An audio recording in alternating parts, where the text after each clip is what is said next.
તો સ્વાગત છે દોસ્તો એકવાર ફરીથી આપ સૌની પોતાની યુટ્યુબ ચેનલ ખેડૂત ઓનલાઈન પોઈન્ટમાં। દોસ્તો આજની વિડીયોમાં મોટા કાયદા મોટી માહિતીઓ છે તે આજની આ વિડીયોમાં આપણે જાણવાના છીએ, જેમાં નવું બંધારણ વિશે માહિતી જાણીશું। તેમજ દોસ્તો આપ સૌને જણાવવાના છીએ કે ખેડૂતોને શું કરા પડશે। દોસ્તો ખાસ માહિતી જાણજો આજના વિડીયોમાં। તમને જણાવીશું પરેશભાઈ ગોસ્વામીની મોટી આગાહી। તેમજ દોસ્તો આપ સૌને જણાવવાના છીએ કે વાર્ષિક 6000ના બદલે 9000નો ખેડૂતોને હપ્તો। તેમજ જણાવીશું દોસ્તો કે તાર ફેન્સિંગ યોજનામાં મંજૂરી, તેના વિશેની ખાસ મોટી અપડેટ આવી ગઈ છે। તેમજ જન્મનો દાખલો, આધાર કાર્ડ વિશેની માહિતી જાણીશું। તેમજ પાઘડીની લાજ સંમેલન છે તે પાટીદાર સમાજ દ્વારા યોજવામાં આવ્યું હતું દોસ્તો। તો આ તમામ મોટા કાયદા મોટી માહિતીઓ છે તો આજની આ વિડીયોમાં જાણીએ દોસ્તો। તેના પહેલાં અમારી ચેનલને ફટાફટ સબસ્ક્રાઈબ કરી લો, જેના લીધે આપ સૌને આવી જ મહત્વની અપડેટ છે તે આ ચેનલના માધ્યમથી મળતી રહે। તો ચાલો દોસ્તો આજની આ વિડીયોને શરૂ કરીએ। તો દોસ્તો આજની સૌથી પહેલી મોટી માહિતી તમારી સામે આવી રહી છે કે નવું બંધારણ ભારે વિરોધ। દોસ્તો તમને જણાવી દઈએ ખાસ માહિતી કે ગુજરાતમાં સામાજિક સુધારણાના ભાગરૂપે વિવિધ સમાજો દવાદાર લગ્નો સહિત પ્રસંગોમાં થતા બિનજરૂરી ખર્ચાઓ ઘટાડવા માટે પગલાં લેવામાં આવી રહ્યા છે। એવો જ એક ખર્ચો છે દોસ્તો ડીજેનો ખર્ચો।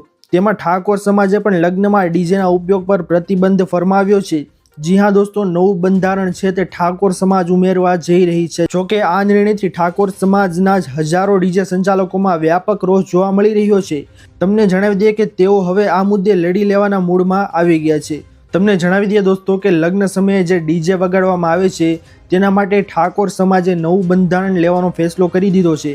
તેમના મતે લગ્ન પ્રસંગે જે ડીજે વગાડવામાં આવે છે તેમાં ખર્ચાઓ થાય છે ખોટા, તેના માટે તેઓ આ બંધ કરવાનો નિર્ણય છે તેના માટે નવું બંધારણ ઉમેરવા જઈ રહી છે, જેમાં ભારે રોષ અત્યારે જોવા મળી રહ્યો છે દોસ્તો। તમને આગળ આના વિશે જણાવીએ તો ડીજે સંચાલકોએ આ મુદ્દે ગંભીર આરોપો લગાવ્યા છે। જી હા, તેમનું કહેવું છે કે લગ્ન પ્રસંગમાં ડીજે પર પ્રતિબંધ મૂકવાના નિર્ણય પાછળ કોઈ ચોક્કસ રાજકીય એજન્ડા કામ કરી રહ્યો છે। વધુમાં તેમણે ધ્યાન દોર્યું કે ડીજે વ્યવસાય સાથે સંકળાયેલા મોટા ભાગના લોકો ઠાકોર સમાજના જ છે, ત્યારે આ નિર્ણયથી સમાજને જ ખોટું આર્થિક નુકસાન થઈ રહ્યું છે। કેટલા સંચાલકોએ એ હતાશમાં આવીને એવી ચીમકી પણ ઉચ્ચારી છે કે જો તેમને ડીજેનો ધંધો છોડવો પડશે તો તેમને દારૂ જેવી ગેરકાયદેસર પ્રવૃત્તિઓ તરફ વળવું પડશે। તો ખાસ માહિતી આવી ગઈ છે દોસ્તો કે શું આ ડીજે છે તે બંધ થશે કે કેમ આ સમાજમાંથી, તે હવે જોવાનું રહેશે। સાથે તેમણે એવી ચીમકી પણ આપી છે દોસ્તો કે જો આવું નહીં થાય તો તેઓ દારૂ જેવી ગેરકાયદેસર પ્રવૃત્તિઓ છે તેના ધંધા છે તેના વિશે વિચારશે। તો ત્યારબાદની મોટી માહિતી તમારા સૌ માટે આવી રહી છે દોસ્તો કે ખેડૂતો શું કરા પડશે। દોસ્તો ખાસ માહિતી આજના વિડીયોમાં જાણી લેજો કે હવામાન નિષ્ણાત અંબાલાલ પટેલે માવઠા સહિત શીતલહેરની ગંભીર ચેતવણી આપી દીધી છે।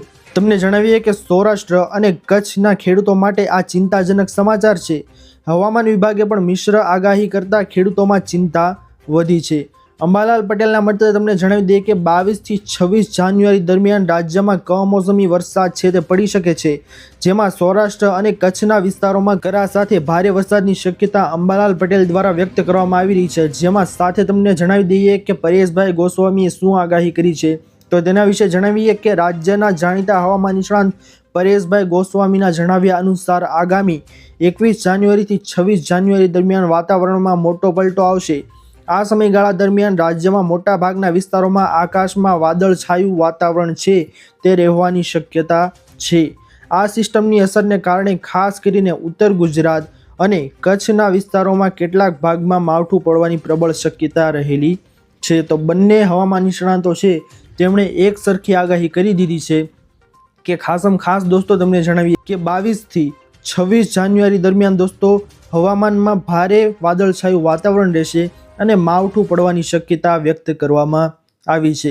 તો ખાસ માહિતી ત્યારબાદની આવી રહી છે દોસ્તો કે ખેડૂતોને હવે 6000ને બદલે 9000નો હપ્તો દોસ્તો આપવામાં આવશે। તમને જણાવી દઈએ ખાસ માહિતી કે ગયા બજેટમાં નાણામંત્રી નિર્મલા સીતારમણે પીએમ કિસાન લાભાર્થીઓને કંઈ આપ્યું ન હતું, પરંતુ તેમને કેસીસીની મર્યાદા 3 લાખ રૂપિયાથી વધારીને 5 લાખ રૂપિયા કરીને લાખો ખેડૂતોને ભેટ આપી હતી। આ વખતે લોકો પીએમ કિસાન સન્માન નિધિ યોજનાની રકમમાં વધારો કરવાની માંગ કરી રહ્યા છે। તમને જણાવી દઈએ દોસ્તો કે હવે ખેડૂતો છે તેમને દર 4 મહિને 2000 રૂપિયા છે તે અત્યારે મળે છે। આનાથી ખાતરનો ખર્ચ પણ પૂરો થતો નથી। વેતનમાં નોંધપાત્ર વધારો થયો છે, તેથી સરકારે પીએમ કિસાનનો હપ્તો વધારીને ઓછામાં ઓછો 3000 રૂપિયાનો કરવો જોઈએ, જેવી ખેડૂતો છે તે માંગ કરી રહ્યા છે। તમને જણાવી દઈએ દોસ્તો કે જો ખેડૂતોનો 3000નો હપ્તો થાય તો વાર્ષિક તેમને 9000નો લાભ છે તે મળવાપાત્ર થશે, જેથી કરીને ખેડૂતોને હપ્તાની રકમ છે તે વધારવી જોઈએ, જેવું ખેડૂતો માંગ કરી રહ્યા છે। ત્યારબાદની મોટી માહિતી તમારા સૌ માટે આવી રહી છે દોસ્તો કે તાર ફેન્સિંગ યોજનામાં મંજૂરી। દોસ્તો તમને જણાવી દઈએ કે અમરેલી જિલ્લાના જિલ્લા ખેતીવાડી શાખાની તાર ફેન્સિંગ યોજના છે તે અન્વયે પૂર્વ મંજૂરી મેળવી છે તેવા તમામ લાભાર્થીઓએ નિયત સમય મર્યાદામાં ક્લેમ રજૂ કરવા તાર ફેન્સિંગ યોજનામાં તારીખ 1/10/2025 થી તારીખ 30/11/2025 સુધીમાં કુલ 286 લાભાર્થીઓને પૂર્વ મંજૂરી આપવામાં આવી છે। નિયત ડિઝાઇન અને સ્પેસિફિકેશન ઠરાવતી શરતો મુજબ તાર ફેન્સિંગ બનાવતી સંપૂર્ણ કામગીરી દિન 60માં પૂર્ણ કરી સામાન ખરીદીના યાદીવાળા પાકા અસલ બિલ અને અન્ય જરૂરી દસ્તાવેજો સહિત જરૂરી તમામ સાધનિક કાગળો છે તે સંબંધિત જે તે તાલુકાના વિસ્તરણ અધિકારી છે ખેતી તેમજ ગ્રામ સેવકને તારીખ 31/1/2026 સુધીમાં જમા કરાવવા। ખાસ માહિતી આવી ગઈ છે દોસ્તો તમામ ખેડૂતો માટે કે તાર ફેન્સિંગ યોજનામાં ખેડૂતોને મંજૂરી આપવામાં આવી છે, જેમાં તાર ફેન્સિંગમાં તારીખ 1/10/2025 થી તારીખ 30/11/2025 સુધીના કુલ 286 લાભાર્થીઓ છે તેમને પૂર્વ મંજૂરી છે તે આપવામાં આવી છે, જેમાં અસલ સાધનિક કાગળો અને તેમની સાથે બિલ પણ જરૂરી દસ્તાવેજો સહિતના તમામ કાગળો છે તે જે તે તાલુકાના સંબંધિત અધિકારી છે તેમને અને અથવા તો ગ્રામ સેવકને તારીખ 31/1/2026 સુધીમાં પહોંચાડવાના રહેશે, જેવી ખાસ માહિતી ખેડૂતો માટે આવી ગઈ છે। ત્યારબાદની મોટી માહિતી તમારા સૌ માટે આવી રહી છે દોસ્તો કે જન્મ તારીખનો દાખલો અને આધાર કાર્ડ વિશેની ખાસ માહિતી તમામ લોકો જાણી લેજો। તમને જણાવીએ કે દરેક સરકારી કામ માટે QR કોડ વાળો જન્મનો દાખલો સરકારે ફરજિયાત બનાવતા 2020 પહેલાના તમામ દાખલાઓ QR કોડ કરાવવા માટે લોકોને જન્મ મરણ નોંધણી વિભાગમાં લાઈનો લગાવવા દેકારો બોલી ગયો છે। દોસ્તો તમને જણાવી દઈએ ખાસ માહિતી કે આધાર કાર્ડમાં સુધારા વધારા માટે પણ કેન્દ્ર સરકારના પોર્ટલ અનુસાર QR કોડ વાળો દાખલો છે તે માન્ય રખાતા અનેક અરજદારોને ધર્મના ધક્કા થઈ રહ્યા છે। કેન્દ્ર સરકાર દ્વારા 4 મહિના પહેલા કેન્દ્ર સંચાલિત CRC પોર્ટલમાં દરેક મહાનગરપાલિકા અને નગરપાલિકાઓ માટે ફરજિયાત કર્યું છે, જેથી જે કોઈ પણ લોકો છે જેમના દાખલા 2020 પહેલાના QR કોડ વગરના છે તેવા તમામ લોકોએ QR કોડ વાળો દાખલો છે તે કરાવી લેવો, જેવું સરકારે કહી દીધું છે અને તે ફરજિયાત કરવામાં આવ્યું છે। તો ખાસ માહિતી છે દોસ્તો, જે લોકોના QR કોડ વાળા દાખલા નહીં હોય તેમના આધાર કાર્ડ છે તેની અંદર સુધારા વધારાની કામગીરી છે તે કરવામાં આવશે નહીં, જેવું જણાવવામાં આવેલું છે દોસ્તો। ત્યારબાદની મોટી માહિતી તમારા લોકો માટે આવી રહી છે કે પાઘડીની લાજ સંમેલન યોજાયું હતું। દોસ્તો તમને જણાવી દઈએ કે પાટીદાર સમાજ દ્વારા પાટણના ચાણસ્મિયા માણિયારી ખાતે મહિલા સંમેલન છે તે યોજાયું હતું। પાઘડીની લાજ નામે આ મહિલા સંમેલન છે દોસ્તો તે યોજવામાં આવ્યું હતું, જેમાં સંમેલનમાં 84 કડવા પાટીદાર સમાજ દ્વારા મોટી પહેલ કરવામાં આવી હતી।